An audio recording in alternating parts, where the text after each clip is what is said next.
Halo sahabat sehat, berjumpa kembali dengan saya Mila Nutrisionis Dinas Kesehatan Kabupaten Tebo. Nah, kali ini kita akan sharing ya bagaimana cara meningkatkan status gizi ibu hamil.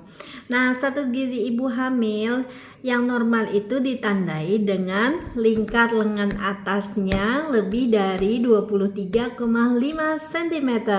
Nah, bagaimana ibu hamil di tempat saudara sahabat sehat? Apakah ada yang ibu hamilnya perawakannya kurus, setelah diukur lilanya itu kurang dari 23,5 cm. Nah, itu biasanya ibu hamilnya malas konsumsi makanan bergizi dan seimbang. Nah, jika pola makan ibu hamil itu tidak sesuai dengan petunjuk yang ada di buku KIA ini, nah biasanya ibu hamilnya itu akan mengalami kekurangan energi kronis. Nah, bagaimana cara meningkatkannya? Solusinya, yang pertama, ibu hamil dengan trimester pertama.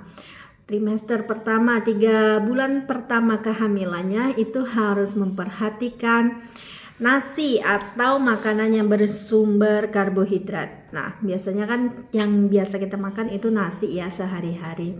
Nah, nasinya itu sehari semalam konsumsinya 5 porsi makan. Nah, 5 porsi makan banyak banget gitu. Enggak banyak itu. Jadi untuk satu porsi makan nasinya kalau ditimbang itu sebanyak 100 gram nasi. Nah, ibu atur aja. Misalnya pagi 1 porsi, siang 1 porsi, malam 1 porsi. Misalnya lapar lagi setengah porsi, tengah malam, atau nanti pada saat jadi jamnya itu diatur saja. Yang penting 5 porsi itu untuk sehari semalam, seperti itu. Seandainya tidak bisa makan nasi, nah apa penggantinya? Bisa makan jagung atau singkong atau kentang ya. Jadi untuk satu kali makan sumber karbohidrat itu sebanyak 100 gram ya. Nah, untuk takarannya di sini sudah dijelaskan ya, 100 gram nasi itu 3/4 gelas belimbing ya. Nah, untuk 125 gram jagung itu takarannya 3 buah sedang jagung. Nah, semua sudah ada di buku KIA yang terbaru ini ya, di halaman 5 seperti itu. Nah, setelah nasi, apalagi sumber zat gizi yang lainnya? Ada protein hewani. Nah, fungsinya apa protein hewani itu ya? Untuk meningkatkan sel di dalam tubuh kita, untuk pertumbuhan janin di dalam kandungan ibunya, seperti itu. Kalau karbohidrat untuk menghasilkan energi ibunya dan menambah kalori ibunya. Nah, untuk protein hewani selain ibunya juga bayinya, untuk meningkatkan pertumbuhan bayinya, seperti itu. Untuk mencerdaskan sel, mencerdaskan otak anaknya juga. Jadi di trimester pertama itu dipupuk bagaimana otak di dalam janin kita itu kualitasnya yang terbaik, seperti itu. Nah, itu untuk protein hewani porsinya ada 4. Jadi 4 porsi. Maksudnya 4 porsi itu untuk sehari semalam. Jadi setiap makan itu ada nasi, ada lauk. Nah, protein hewani itu kan contohnya ada ikan, telur, ayam, seperti itu ya. Daging. Nah, itu takarannya kalau ikan misalnya 50 gram tanpa duri ya. Lalu 1 butir telur 50 gram atau 60 gram. Nah, itu untuk sehari semalam itu sebanyak 4 porsi. Atur aja pagi jam 10, jam 1, lalu malam. Nah, itu atur aja. Jadi 4 porsi itu untuk sehari semalam.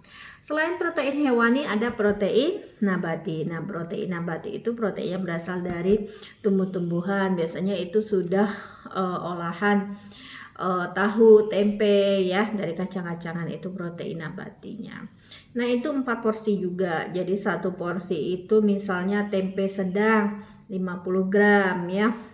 Lalu ada tahu sedang itu 100 gram, 2 potong sedang tahu kayak gitu.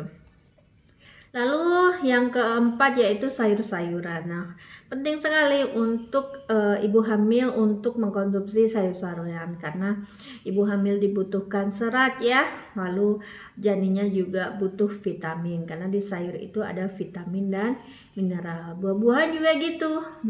Nah, berapa porsinya? Ada 4 porsi. Jadi sayur, protein hewani, protein nabati, buah itu ada 4 porsi dalam sehari semalam. Satu porsinya berapa sih? Sama kayak makan nasi 100 gram ya. Jadi porsi nasi sama porsi sayur sama 100 gram seperti itu.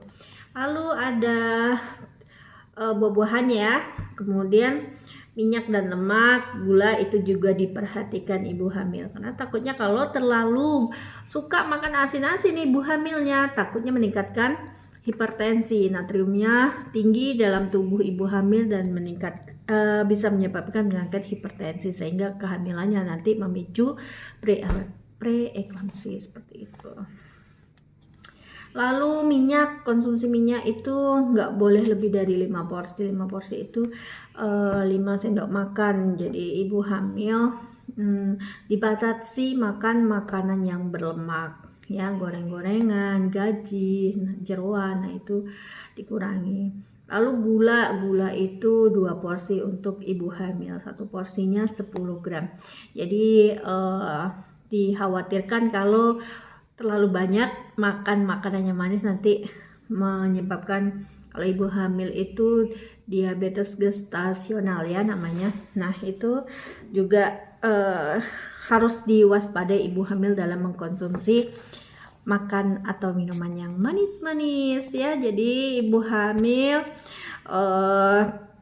atur makanan yang bergizi seimbang ya, zat gizinya itu harus lengkap di dalam tubuh kita seperti itu.